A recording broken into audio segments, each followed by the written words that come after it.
হরে কৃষ্ণ। আজকে আমরা আন্তর্জাতিক কৃষ্ণ ভাবনামৃত সংঘে প্রতিষ্ঠাতা আচার্য কৃষ্ণ কৃপাশ্রীমূর্তি শ্রীল অভয়চরণ অরবিন্দ ভক্তি বেদান্ত স্বামী শ্রীল প্রভুপাদের লীলা পুরুষোত্তম শ্রীকৃষ্ণ নামক বইটি থেকে শ্রীকৃষ্ণের সাথে পঞ্চরাজকন্যার পরিণয় নামক অংশটি পড়ব। ধৃতরাষ্ট্রের ষড়যন্ত্র অনুযায়ী অগ্নিকাণ্ডের ফলে যতুগৃহে বসবাসকারী মাতা কুন্তী ও পঞ্চ পাণ্ডবের মৃত্যু সম্পর্কে এক গুজব চারিদিকে ছড়িয়ে পড়েছিল, কিন্তু দ্রৌপদীর স্বয়ংবর সভায় তাদের আবার দেখা পাওয়া গিয়েছিল। তাই আবার শোনা যায় যে কুন্তী ও পাণ্ডবরা এখনও জীবিত আছেন। গুজব হলেও ব্যাপারটা ছিল সত্য। তারা যখন তাদের রাজধানী হস্তিনাপুরে ফিরে আসেন তখন আবার জনসাধারণ তাদের সামনাসামনি দেখতে পায়। এই সংবাদ শ্রীকৃষ্ণ ও শ্রী বলরামের কাছে পৌঁছলে তারা নিজেরা তাদের সঙ্গে সাক্ষাৎ করতে চান এবং এই উদ্দেশ্যে শ্রীকৃষ্ণ হস্তিনাপুর যেতে মনস্থ করলেন। এই সময় তার সেনাপতি যুযুধান এবং অন্যান্য বহু সৈন্য সামন্ত নিয়ে রাজকীয় বেশে শ্রীকৃষ্ণ হস্তিনাপুর পরিদর্শন করলেন। বস্তুত তিনি হস্তিনাপুরে নিমন্ত্রিত হননি, তবু মহান ভক্ত পাণ্ডবদের প্রতি গভীর অনুরাগবশত তিনি তাদের দেখতে গিয়েছিলেন। পূর্ব থেকে সংবাদ না জানিয়েই তিনি পাণ্ডবদের দর্শনের উদ্দেশ্যে যাত্রা করেন। শ্রীকৃষ্ণকে দর্শন করা মাত্র তারা সকলে নিজ নিজ আসন থেকে উঠে দাঁড়ান। শ্রীকৃষ্ণকে মুকুন্দ বলে অভিহিত করা হয়, কারণ শ্রীকৃষ্ণের নিত্য সান্নিধ্য লাভ করা মাত্র বা কৃষ্ণ ভাবনায় পূর্ণ হয়ে তাকে দর্শন করা মাত্র মানুষ সর্বপ্রকার জড়জাগতিক উদ্বেগ উৎকণ্ঠা থেকে মুক্তি লাভ করে। শুধু তাই নয়, সঙ্গে সঙ্গে মানুষ অপ্রাকৃত আনন্দ উপলব্ধি আশীর্বাদও লাভ করে, ঠিক প্রাণহীন বা অচেতন অবস্থা থেকে জীবন্ত হয়ে ওঠার মতো। পাণ্ডবরাও শ্রীকৃষ্ণকে তাদের মধ্যে লাভ করে যেন নবজীবন লাভ করলেন। অচেতন অবস্থায় পড়ে থাকলে মানুষের অঙ্গ প্রত্যঙ্গ ও ইন্দ্রিয়গুলি নিষ্ক্রিয় হয়ে পড়ে, কিন্তু চেতনা ফিরে আসা মাত্র ইন্দ্রিয়গুলি সক্রিয় হয়ে ওঠে। সেই রকম শ্রীকৃষ্ণকে লাভ করে পাণ্ডবরা যেন তাদের চেতনা ফিরে পেলেন এবং তাই শ্রীকৃষ্ণ সান্নিধ্যে তারা সকলেই প্রাণোচ্ছল হয়ে উঠলেন। শ্রীকৃষ্ণ তাদের সকলকে আলিঙ্গন করলেন এবং লীলা পুরুষোত্তম স্বয়ং ভগবানের পূর্ত স্পর্শে পাণ্ডবরা অচিরেই সমস্ত জড় কলুষ থেকে মুক্ত হয়ে গেলেন।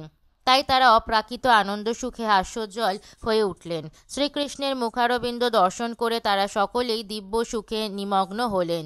পরমেশ্বর ভগবান হলেও যেহেতু তিনি একজন সাধারণ মানুষের ভূমিকা গ্রহণ করেছিলেন, তাই শ্রীকৃষ্ণ অবিলম্বে যুধিষ্ঠির ও ভীমের পাদস্পর্শ করলেন, কারণ তারা ছিলেন কৃষ্ণের বয়োজ্যেষ্ঠ জ্ঞাতি ভ্রাতা। সমবয়স্ক বন্ধু হওয়ায় অর্জুন শ্রীকৃষ্ণকে আলিঙ্গন করলেন, কিন্তু শ্রদ্ধা জানাবার উদ্দেশ্যে কনিষ্ঠ ভ্রাতৃদ্বয় নকুল ও সহদেব শ্রীকৃষ্ণের পদারবিন্দ স্পর্শ করলেন। শ্রীকৃষ্ণ ও পাণ্ডবদের উপযুক্ত সামাজিক শিষ্টাচার অনুযায়ী পারস্পরিক অভিবাদনের পর শ্রীকৃষ্ণকে একটি সম্মানিত উচ্চ আসন দেওয়া হলো। শ্রীকৃষ্ণ আরামপ্রদ আসনে উপবিষ্ট হলে পরম রমণীয়া যৌবনোচ্ছল নব পরিণীতা দ্রৌপদী সস্রম্ভে অভিবাদন জানাতে তার কাছে গেলেন। শ্রীকৃষ্ণের সঙ্গে যারা হস্তিনাপুরে গিয়েছিলেন সেই যাদবদেরও সাদরে গ্রহণ করা হলো। সাত্যকী যুযুধানকেও উত্তম আসন দেওয়া হলো।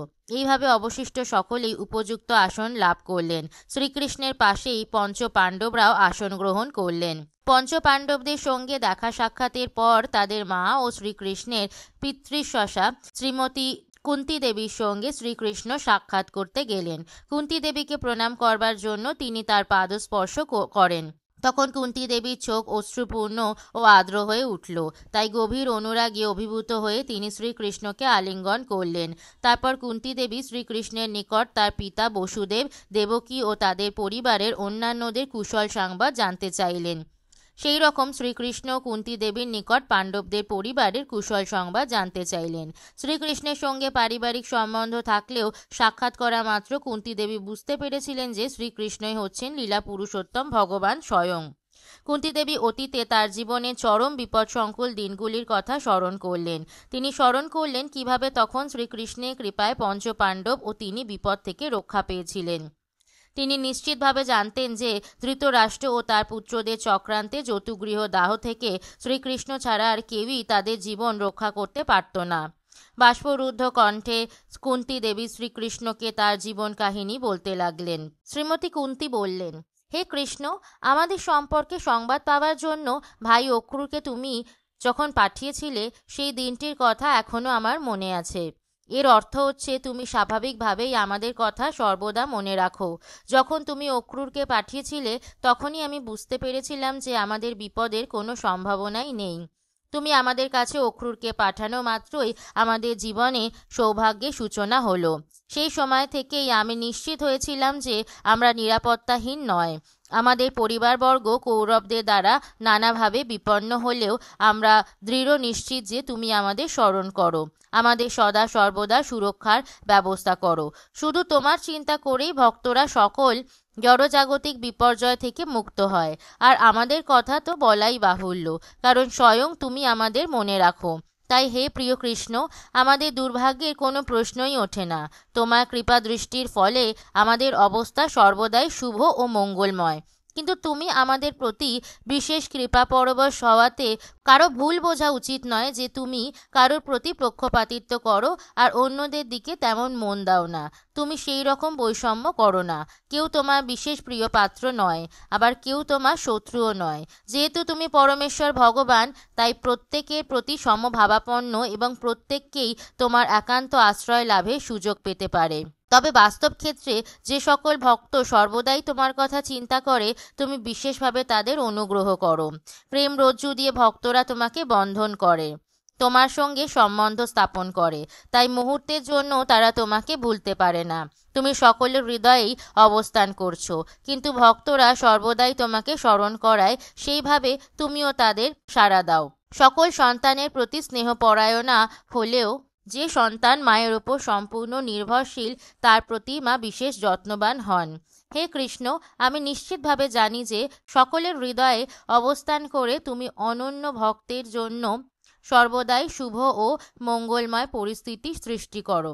তারপর মহারাজ যুধিষ্ঠিরও শ্রীকৃষ্ণকে পরমেশ্বর ভগবান ও সকলের পরম সুহৃদ বলে বর্ণনা করলেন। কিন্তু শ্রীকৃষ্ণ পাণ্ডবদের প্রতি বিশেষ যত্নবান হওয়ায় মহারাজ যুধিষ্ঠির বললেন, হে কৃষ্ণ, আমরা জানি না পূর্ব জীবনে আমরা কি পুণ্যকর্ম করেছি, যার জন্য তুমি আমাদের প্রতি এত সদয় ও কৃপাপরায়ণ।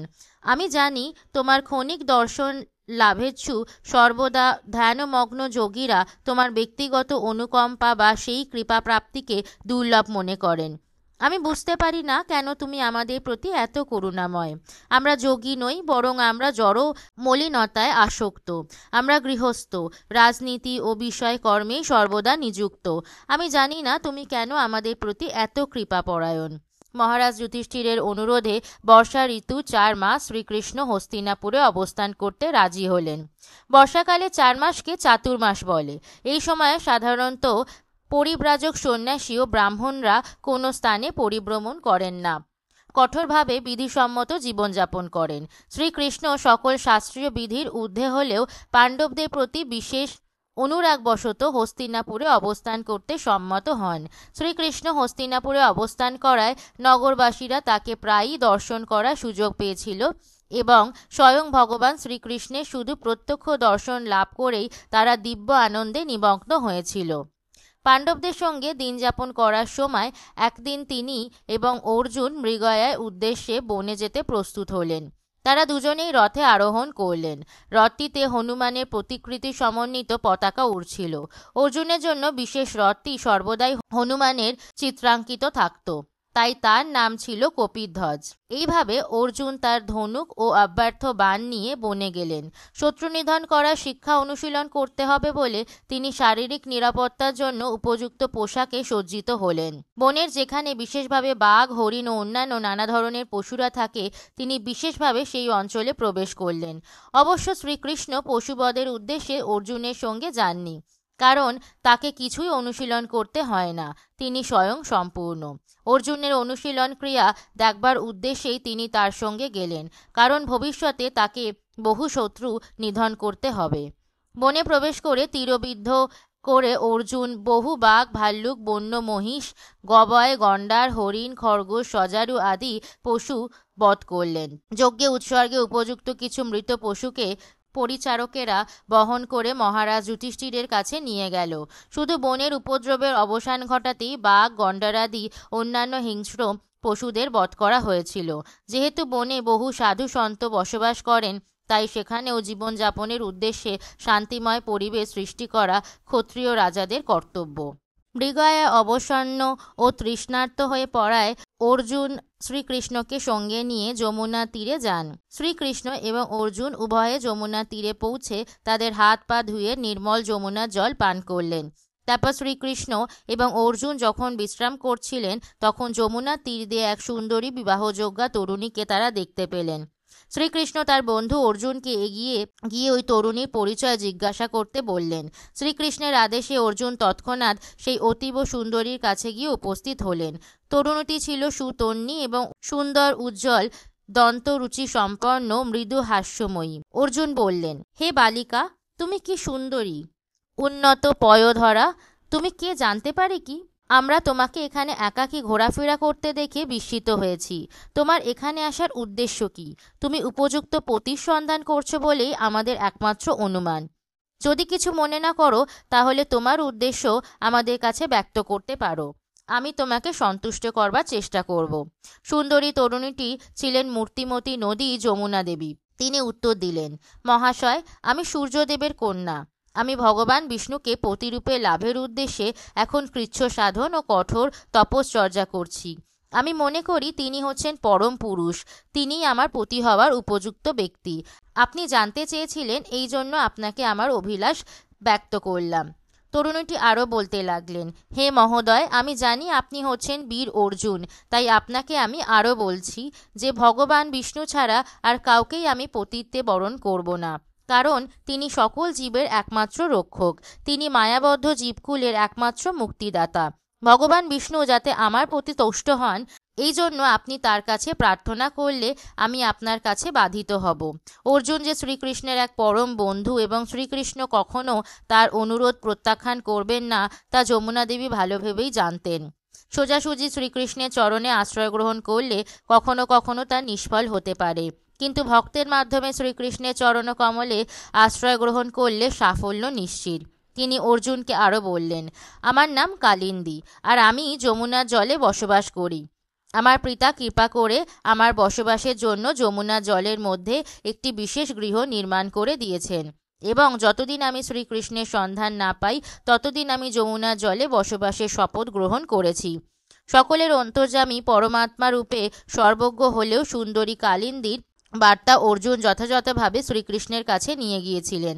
আর কোনো আলোচনা না করে অবিলম্বে শ্রীকৃষ্ণ কালিন্দীকে গ্রহণ করলেন এবং তাকে তার রথে আরোহণ করতে বললেন।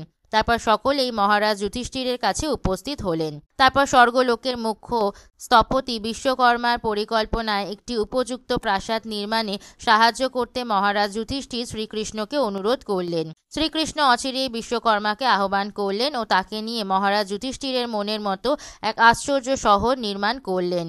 এই শহর নির্মাণ কার্য সম্পূর্ণ হলে শ্রীকৃষ্ণের সান্নিধ্য সুখ লাভের উদ্দেশ্যে মহারাজ যুধিষ্ঠির তার সঙ্গে আরও কয়েকদিন থাকার জন্য অনুরোধ জানালেন। শ্রীকৃষ্ণ মহারাজ যুধিষ্ঠিরের এই আমন্ত্রণ গ্রহণ করলেন এবং আরও অনেক দিন সেখানে বসবাস করলেন। ইতিমধ্যে শ্রীকৃষ্ণ খাণ্ডব বন আহুতি লীলায় নিয়োজিত হয়েছিলেন। এই বনটি ছিল দেবরাজ ইন্দ্রের। শ্রীকৃষ্ণ অগ্নিকে এই বনটি প্রদান করতে চেয়েছিলেন। এই খাণ্ডব বনটি নানাবিধ ঔষধিতে পরিপূর্ণ ছিল এবং পূর্ণ যৌবনত্ব লাভের জন্য অগ্নিদেবের এই বনটি গ্রাস করার প্রয়োজন হয়েছিল। অগ্নিদেব কিন্তু স্বয়ং খাণ্ডব বনকে স্পর্শ করেননি। তিনি এই বিষয়ে সাহায্য করবার জন্য শ্রীকৃষ্ণকে অনুরোধ করেছিলেন। অগ্নিদেব জানতেন যে শ্রীকৃষ্ণ তার ওপর অতীব তুষ্ট ছিলেন, কারণ তিনি পূর্বে শ্রীকৃষ্ণকে সুদর্শন চক্রটি উপহার দিয়েছিলেন। তাই অগ্নিকে তুষ্ট করবার জন্য শ্রীকৃষ্ণ অর্জুনের সারথি হন এবং তারা দুজনেই খাণ্ডব বনে যান। খাণ্ডব বন গ্রাস করে অগ্নি অতীব তুষ্ট হয়েছিলেন। এই সময় তিনি গান্ডীব নামে একটি বিশেষ ধনুক, 4টি সাদা ঘোড়া, একটি রথ ও একটি অপরাজেয় বাণ সমন্বিত একটি অক্ষয় তুন শ্রীকৃষ্ণকে দান করেছিলেন। অগ্নিদেব যখন খাণ্ডব বনকে গ্রাস করছিলেন তখন ময় নামে একটা দানবকে এই ভয়ঙ্কর দাবানল থেকে অর্জুন উদ্ধার করেন। এই জন্য পূর্বের ময় দানব অর্জুনের এক পরম বন্ধুতে পরিণত হয় এবং অর্জুনকে তুষ্ট করবার উদ্দেশ্যে বিশ্বকর্মা নির্মিত নগরীতে সে একটি অপূর্ব সুন্দর সভাগৃহ তৈরি করে। এই গৃহটি কোনো কোনো স্থানে এমনই বিভ্রান্তিকর কলাকৌশল ছিল যে দুর্যোধন গৃহটি পরিদর্শন করতে এসে জলকে স্থল এবং স্থলকে জল মনে করে ভুল পথে যায়। এইভাবে পাণ্ডবদের অতুল ঐশ্বর্যে লাঞ্ছিত হয়ে সে তাদের চিরশত্রুতে পরিণত হয়েছিল। কয়েকদিন পর শ্রীকৃষ্ণ দ্বারকায় প্রত্যাবর্তনের জন্য মহারাজ যুধিষ্ঠিরের অনুমতি গ্রহণ করেন। যদু সেনাপতি সাত্যকীও এই সময় শ্রীকৃষ্ণের সঙ্গে হস্তিনাপুরে ছিল। মহারাজ যুধিষ্ঠিরের সম্মতি নিয়ে শ্রীকৃষ্ণ সাত্যকীকে সঙ্গে নিয়ে নিজ দেশে ফিরে গিয়েছিলেন। কালিন্দীও শ্রীকৃষ্ণের সঙ্গে দ্বারকায় ফিরে গিয়েছিলেন। সেখানে প্রত্যাবর্তন করে শ্রীকৃষ্ণ কালিন্দীকে বিবাহ করবার শুভ লগ্ন নির্ণয়ের উদ্দেশ্যে বহু শাস্ত্রজ্ঞ জ্যোতিষীর পরামর্শ গ্রহণ করেছিলেন এবং সাড়ম্বরে তাকে বিবাহ করেছিলেন। এই বিবাহ অনুষ্ঠানে উভয় পক্ষের আত্মীয় স্বজন অতীব সুখী হয়েছিলেন এবং এই উপলক্ষে তারা সকলেই পরম আনন্দ লাভ করেছিলেন। অবন্তিপুরের বর্তমান নাম উজ্জয়িনী। সেখানে রাজাদের নাম ছিল বিন্দ ও অনুবিন্দ। তারা দুজনই দুর্যোধনের শাসনাধীন ছিল। মিত্রবিন্দা নামে তাদের এক ভগ্নী ছিল। সে ছিল অতীব গুণসম্পন্না, বিদুষী ও অপূর্ব সুচারু সম্পন্না এবং শ্রীকৃষ্ণের খুড়তুতো বোন। স্বয়ম্বর সভায় তাকে পতি নির্বাচন করতে হবে, কিন্তু সে শ্রীকৃষ্ণকে পতিরূপে লাভ করবে বলে দৃঢ় প্রতিজ্ঞা করেছিল। পতি নির্বাচনের সময় স্বয়ম্বর সভায় শ্রীকৃষ্ণ উপস্থিত ছিলেন এবং অন্যান্য রাজন্যবর্গের উপস্থিতিতে শ্রীকৃষ্ণ সবলে মিত্রবৃন্দাকে নিয়ে চলে যান। শ্রীকৃষ্ণকে বাধা দিতে অক্ষম হয়ে রাজন্যবর্গ তখন পরস্পরের দিকে শুধু তাকাচ্ছিল। এই ঘটনার পর শ্রীকৃষ্ণ কোশলের রাজকন্যাকে বিবাহ করেন। কোশল রাজ্যের নাম ছিল নগ্নজিৎ। তিনি ছিলেন পুণ্যবান ও বৈদিক ক্রিয়াকর্মের অনুরাগী। তার সবচেয়ে সুন্দরী কন্যার নাম ছিল সত্যা। রাজা নগ্নজিতের কন্যা বলে কখনো কখনো তাকে নগ্নজিতি বলে ডাকা হতো। যে রাজকুমার তার প্রতিপালনে 7টি শক্ত সামর্থ্য বলশালী বলদকে পরাজিত করতে পারবেন, তাকে তিনি কন্যা সমর্পণ করতে চেয়েছিলেন। রাজকুমারদের মধ্যে কেউই 7টি বলদকে পরাভূত করতে না পারার ফলে কেউ সত্যার পাণিগ্রহণের দাবি গ্রহণ করতে পারেননি। 7টি বলদই ছিল অত্যন্ত শক্তিশালী। তারা এই সব রাজকুমারদের একেবারেই আমল দিত না। বহু রাজন্যবর্গ এই রাজ্যে এসে বলদগুলিকে বশীভূত করার চেষ্টা করেছিল, কিন্তু তাদের পরাজিত করবার পরিবর্তে তারা ওই বলদদের কাছে পরাভূত হয়ে গিয়েছিল। সমগ্র দেশে এই সংবাদ ছড়িয়ে পড়ে, আর শ্রীকৃষ্ণ যখন জানতে পারলেন যে কেবল 7টি বলদকে পরাভূত করেই রাজকন্যা সত্যাকে গ্রহণ করা যাবে, তখন শ্রীকৃষ্ণ স্বয়ং কোশল রাজ্যে যেতে প্রস্তুত হলেন। রাজা যেমন বিশেষ সময় রাজ্য দর্শন করেন, ঠিক সেইভাবে শ্রীকৃষ্ণ বহু সেনানী সঙ্গে নিয়ে অযোধ্যা নামে সেই রাজ্যের এই অঞ্চলে উপস্থিত হলেন। তার কন্যার প্রাণীগ্রহণে শ্রীকৃষ্ণ এসেছেন এই খবর পেয়ে কোশলরাজ অত্যন্ত খুশি ছিলেন। সাড়ম্বরে ও বিপুল সম্মান প্রদর্শন করে তিনি শ্রীকৃষ্ণকে তার রাজ্যে স্বাগত জানালেন। শ্রীকৃষ্ণ তার কাছে উপস্থিত হলে একটি উপযুক্ত আসন প্রদান করে তিনি তাকে বিভিন্ন উপাচার দ্বারা অভ্যর্থনা জানালেন।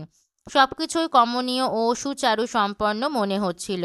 শ্রীকৃষ্ণ ও রাজাকে তার ভাবী শ্বশুর বিবেচনা করে সম্মান প্রদর্শন করেন।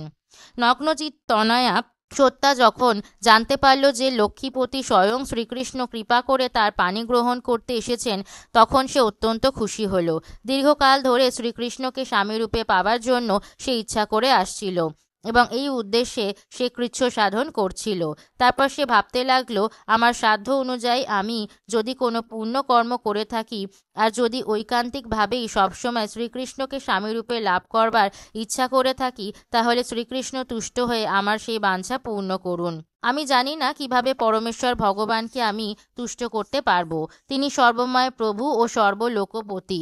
এমনকি পরমেশ্বরের নিত্য সঙ্গিনী শ্রীমতী লক্ষ্মী দেবী, দেবাদিদেব শিব, লোকপিতামহ ব্রহ্মা ও বিভিন্ন লোকের অন্যান্য বহু দেবতারা সর্বদাই পরমেশ্বর ভগবানকে সশ্রদ্ধ প্রণতি জানান। ভক্তের মনোবিলাস পূর্ণ করবার উদ্দেশ্যে ভগবান নানা অবতার রূপে এই ধরাধামে কখনো কখনো অবতরণ করেন। পরমেশ্বর ভগবান এতই মহান যে তাকে কি উপায়ে তুষ্ট করা যায় তা আমরা জানি না।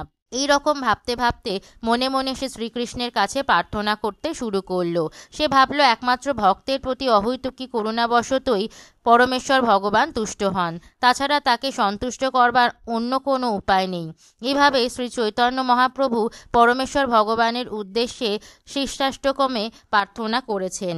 ওহে নন্দন, আমি তোমার নিত্য দাস হয়েও সকর্মফলে এই ভয়ঙ্কর ভবসমুদ্রে পতিত হয়েছি। তুমি কৃপাপূর্বক আমাকে তোমার পাদপদ্মস্থিত ধূলি সদৃশ করে নাও। একমাত্র দৈন্য ভাবময়ী সেবনমুখতার দ্বারাই শ্রী ভগবান পরিতুষ্ট হন। সদ্গুরুর নির্দেশে যতই আমরা ভগবত ভজন করব, ভগবত প্রাপ্তির পথে ততই আমরা অগ্রসর হব। ভগবানের সেবা করায় আমরা তার কাছে কৃপা দাবি করতে পারি না। ভগবান আমাদের সেবা গ্রহণ করতে পারেন, আবার তা গ্রহণ নাও করতে পারেন। তবে সেবনমুখতাই তাকে পরিতুষ্ট করবার একমাত্র উপায়, এছাড়া অন্য কোনো উপায় নেই। নগ্নজিৎ ছিলেন একজন পুণ্যাত্মা রাজা। শ্রীকৃষ্ণকে তার প্রাসাদে অভ্যর্থনা জানিয়ে তার সমস্ত ক্ষমতা ও জ্ঞান প্রয়োগ করে তিনি শ্রীকৃষ্ণের পূজা শুরু করলেন। তিনি নিজেকে ভগবানের সামনে নিবেদন করে বললেন, হে ভগবান, আপনি চরাচর বিশ্বের সর্বময় কর্তা, আপনি সর্বলোক মহেশ্বর, আপনি সকল জীবকুলের আশ্রয় নারায়ণ, আপনি আত্মারাম, নিজ বিভূতিতেই আপনি পরিতৃপ্ত। আপনাকে তাই আমি কি বা নিবেদন করতে পারি? এই রকম অর্ঘ্য দিয়ে কি উপায়ই বা আপনাকে আমি পরিতুষ্ট করব? তা কখনো সম্ভব নয়, কারণ আমি এক অতি নগণ্য তুচ্ছ জীব। বস্তুত আপনাকে সেবা করবার আমার কোনো যোগ্যতা নেই। শ্রীকৃষ্ণ হচ্ছেন সকল জীবের পরমাত্মা, তাই নগ্নচিত তনয়া সত্যার মনোভিলাষ তিনি বুঝতে পেরেছিলেন। বাসস্থান, উপাদেয়, আহার্য ও আসনাদি দান করে সসম্ভ্রমে পূজা করায় রাজা নগ্নজিতের প্রতিও শ্রীকৃষ্ণ অতীব তুষ্ট হয়েছিলেন। অন্তরঙ্গ স্বজন রূপে তাকে লাভ করার জন্য পিতা ও কন্যার এই তীব্র উৎকণ্ঠাকে শ্রীকৃষ্ণ সাদরে গ্রহণ করেছিলেন। শ্রীকৃষ্ণ গভীর স্বরে সহাস্যে বললেন, মহারাজ নগ্নজিৎ, আপনি ভালোভাবেই জানেন যে রাজপদে অধিষ্ঠিত কোনো রাজন্যবর্গই অন্য কোনো সর্বশ্রেষ্ঠ রাজার কাছেও কিছু যাঞ্ছা করেন না। অন্যের কাছে ক্ষত্রিয় রাজের এই রকম যাঞ্ছা করাকে বৈদিক শাস্ত্রজ্ঞরা অস্বীকার করেছেন। এই বিধি ভঙ্গকারী রাজার কার্যকে শাস্ত্রবিদরা নিন্দনীয় বলে জানিয়েছেন। কিন্তু এই রকম কঠোর শাস্ত্রানুশাসন সত্ত্বেও আপনার সৌহার্দ্যপূর্ণ অভ্যর্থনার বিনিময়ে আপনার সঙ্গে সম্বন্ধ স্থাপনের উদ্দেশ্যে আপনার সুন্দরী কন্যার কর গ্রহণের জন্য আমি আপনার নিকট প্রার্থনা করছি। আপনি জেনে খুশি হবেন যে আমাদের বংশের রীতি অনুসারে কন্যা গ্রহণের বিনিময়ে কোনো কিছু দেওয়ার রেওয়াজ নেই। কন্যা সম্প্রদানে আপনার ধার্য কোনো মূল্য আমরা দিতে সক্ষম নই। পক্ষান্তরে বলা যায়, 7টি দুর্ধর্ষ বলদকে বশীভূত করার শর্ত কৃষ্ণ নগ্নজিতের কাছে সত্যাকে চেয়েছিলেন। ভগবান শ্রীকৃষ্ণের কথা শুনে মহারাজ নগ্নজিৎ বললেন, হে প্রভু, আপনি রসিক শেখর, সকল বিভূতি ও গুণের আকর। আপনার হৃদয়ে লক্ষ্মীদেবী সদা সর্বদা অবস্থান করছেন। এই রকম অবস্থায় আপনার চেয়ে কে আমার কন্যা শ্রেয় পাত্র হতে পারে? আমার কন্যা ও আমি স্বয়ং সর্বদাই এই সুযোগ লাভের জন্য কামনা করেছি। আপনি হচ্ছেন যদুকুল চূড়ামণি, আপনি হচ্ছেন যদুকুল তিলক। আপনি হয়তো জানেন, সূচনাতেই আমি প্রতিজ্ঞা করেছি যে আমার পরিকল্পিত পরীক্ষায় বিজয়ী একজন যোগ্য প্রার্থীর সঙ্গেই আমার কন্যার বিবাহ দেব। আমার ঈপ্সিত জামাতার পদমর্যাদা ও বিক্রম নিরূপণের উদ্দেশ্যেই আমি এই পরীক্ষার আয়োজন করেছি। আপনি ভগবান শ্রীকৃষ্ণ এবং আপনি বীর শ্রেষ্ঠ। আমি নিশ্চিত যে আপনি এই 7টি দুর্ধর্ষ বলদকে অনায়াসে বশীভূত করতে সক্ষম হবেন।